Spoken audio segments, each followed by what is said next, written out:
COVID crisis and the aggregate demand, aggregate supply framework. This is linked with chapter 10 of Macroeconomics. So the COVID crisis essentially lasted until the end of 2021, from the beginning of 2020. In 2020, the virus surged. People stopped stepping out due to restrictions imposed by not only government but also fear of getting infected by the virus that was appearing to be extremely deadly. There were lockdowns by the governments and forced businesses widespread to close. So this caused aggregate supply to shift left because as businesses closed, there was no supply. Aggregate demand also shifted left because consumers were scared to step out and shop. So there was no demand for goods, there was no supply of goods. So the GDP shrunk, unemployment rose. And let's look at that in this demand supply framework in the short run. On the y-axis is price level, CPI. On the x-axis is the real GDP, or the dollar value of goods and services. The blue line is aggregate demand curve, and as usual it is downward sloping. The green line is short-run aggregate supply curve, and as usual it is upward sloping with an equilibrium of 100 at price right there and GDP at YF, meaning it's the full or potential GDP with a natural rate of unemployment associated with it. So LRAS, the long-run aggregate supply curve, is also logically sitting at the same spot. Now, this is caused by COVID, so there is a lack of supply and a lack of demand. In other words, the demand curve shifted to the left because people were not buying goods and services, not willing to step out of their homes. Lack of supply. Supply curve shifted to the left. So the effect on price was ambiguous depending on who shifted to the left more, demand or supply. But unambiguously, the GDP is lower at Y2. So this clearly meant that rates of unemployment had risen. Now, in 2020, therefore, the Fed had to respond. To cool the economy, to heat the economy, the Fed decreased interest rates. So this is not cool, this is heat the economy. And because the Fed lowered interest rates, borrowing money became easier. And so since it was easier to borrow money, people started borrowing more money and slowly started finding out more innovative ways to go back to work. Consequently, the aggregate demand started shifting to the right because with this borrowed money, people could spend more.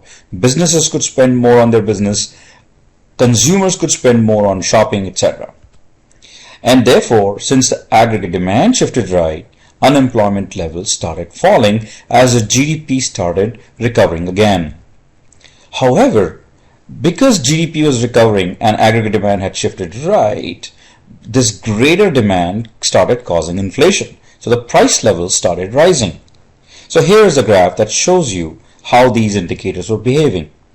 Now, this is the graph from January 1st, 2019 through September 1st.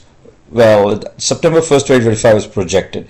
Up to the September 1st, 2024, it's an actual number. So the blue line indicates the rate of unemployment. The orange line indicates the rate of inflation. So we can see that when the COVID crisis started taking over, rate of unemployment spiked up to almost 15%. Rate of inflation also started following suit as the Fed lowered interest rates, the government started giving stimulus to the consumers, and therefore rate of inflation rose to almost 4.5%.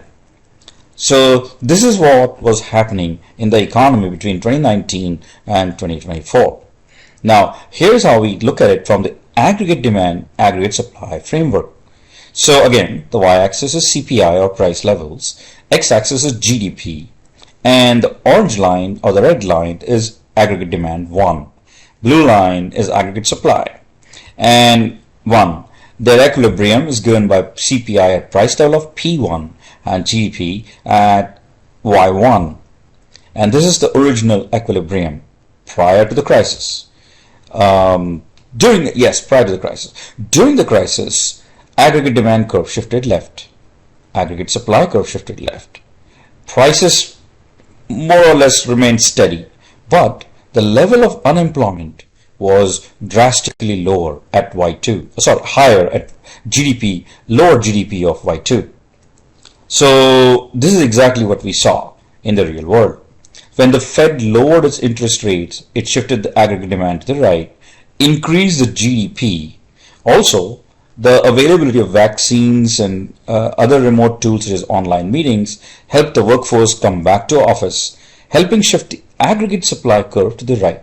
So the GDP went up higher because of both the reasons, because of aggregate demand curve shifting to the right and aggregate supply curve also shifting to the right. However, the shift in demand was so high that prices started rising sharply. And here is the aggregate demand, aggregate supply analysis for that. Y-axis is CPI or price levels. X-axis is GDP. The red line here is aggregate demand 1. The blue line is aggregate supply 1. The equilibrium is at this point here, given by P1 price level and Y1 GDP. Now, because of the Fed stimulus, aggregate demand curve shifted to the right. Consumers were very happy because borrowing became cheap. Aggregate supply also started shifting to the right because workers started going back to work once vaccines were discovered. But notice how this price level has now gone up because the shift in demand was much greater than the shift in supply. So clearly either the federal government or the Federal Reserve overdid their job in order to arrest the crisis caused by the COVID-19 virus. Consequently, price levels went up and GDP level went up significantly. So the rate of unemployment fell below the natural rate and CPI inflation was wreaking a havoc on the economy. So this is reflected through this particular graph. On the y-axis on the left is inflation, and inflation is this orange line. And then on the second y-axis is the discount rate, which is the blue line. So as you can see, the Fed responded to the COVID crisis by drastically dropping their blue interest rates.